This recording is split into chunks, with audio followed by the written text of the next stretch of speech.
গণভোট বাতিল হলে জুলাই সনদের কোনো বৈধতা থাকবে কি না? ভাইরা আমার, এখানেই প্রতারণার ভাব। জুলাই সনদ থাকা না থাকার উপরে গণভোটের ভোট বাতিল হওয়া না হওয়া নির্ভর করে না। জুলাই সনদ নিজেই স্বতন্ত্র, স্বকীয় এবং কার্যকরী। জুলাই সনদ কার্যকর করতে পারবে এই পার্লামেন্ট। জুলাই সনদ কিভাবে কার্যকর হবে সেটাও জুলাই সনদের মধ্যেই বলে দেওয়া আছে। সুতরাং জুলাই সনদের সাথে গণভোটের বাতিল হওয়া না হওয়ার কোনো সম্পর্ক নাই। এটা আমরা পার্লামেন্টে সুস্পষ্ট হয়ে বলেছি। বিএনপি জুলাই সনদকে ধারণ করে হৃদয়ে, বিএনপি জুলাই সনদকে চেতনায় ধারণ করে।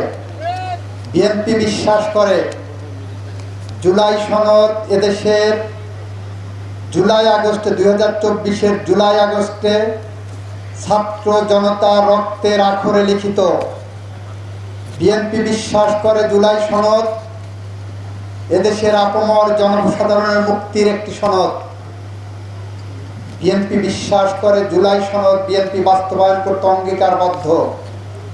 আর এই জুলাই সনদই বলছে আমাকে বাস্তবায়ন করো সংবিধান সংশোধনের মধ্য দিয়ে।